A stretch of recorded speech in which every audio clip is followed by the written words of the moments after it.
അടൂർ ഗോപാലകൃഷ്ണനും മമ്മൂട്ടിയും മലയാളത്തിന്റെ ക്ലാസിക് കോംബോകളിൽ ഒന്നാണ്. അടൂർ ഗോപാലകൃഷ്ണൻ മലയാളത്തിന്റെ വിഖ്യാതനായ സംവിധായകനാണ്. ദാദാസാഹിബ് ഫാൽക്കെ അവാർഡ് മലയാള സിനിമയിലേക്ക് കൊണ്ടുവന്ന കലാകാരനുമാണ് അദ്ദേഹം. വീണ്ടും മമ്മൂട്ടിയോടൊപ്പം ഒരുമിക്കുന്നു എന്നുള്ളത് വലിയ വാർത്തയാണ്. മമ്മൂട്ടി കമ്പനി നിർമ്മിക്കുന്ന ചിത്രത്തിലാണ് അവർ ഒന്നിക്കുന്നത്.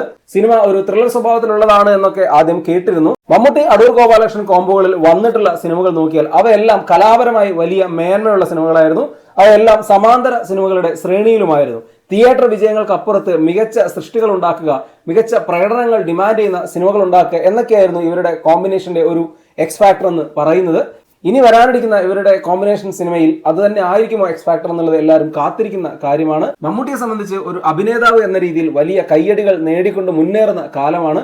അതുകൊണ്ട് തന്നെ അദ്ദേഹം തെരഞ്ഞെടുക്കുന്ന കഥയിൽ കഥാപാത്രത്തിന്റെ പ്രാധാന്യം, അതിൽ പ്രകടനത്തിനുള്ള പ്രാധാന്യമൊക്കെ വലിയ രീതിയിൽ എല്ലാവരും നോക്കിക്കാണുന്നതാണ്. അടൂരിന്റെ ഒരു സിനിമയിൽ ഇപ്പോൾ മമ്മൂട്ടി എത്തുമ്പോൾ അത് വലിയ കൗതുകമാണ്, വലിയ പ്രതീക്ഷയാണ്.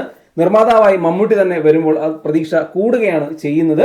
മമ്മൂട്ടിയെ സംബന്ധിച്ച് 3 തവണ ദേശീയ തലത്തിൽ പുരസ്കാരം നേടിയ നടനാണ്.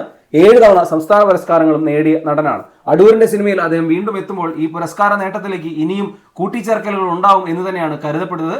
അദ്ദേഹത്തിന്റെ മികച്ച ഒരു സിനിമ ലഭിക്കുക എന്നത് തന്നെയാണ് അടൂർ മമ്മൂട്ടി കോമ്പിനേഷനിൽ ഒരു ചിത്രം വരുമ്പോഴുള്ള പ്രതീക്ഷ.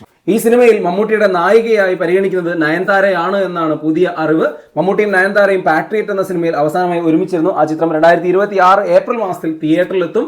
അതിനുശേഷം ഇവർ ഒരുമിക്കുന്ന ചിത്രമായിരിക്കും അടൂർ മമ്മൂട്ടി കോമ്പിനേഷനിൽ വരുന്ന സിനിമ. മമ്മൂട്ടി നയൻതാര ഒരുമിക്കുമ്പോൾ എല്ലായ്പ്പോഴും മികച്ച സിനിമകൾ തന്നെയാണ് കൂടുതലും ലഭിച്ചിട്ടുള്ളത്. അതും പ്രതീക്ഷയ്ക്ക് വകയുള്ളൊരു കാര്യമാണ്.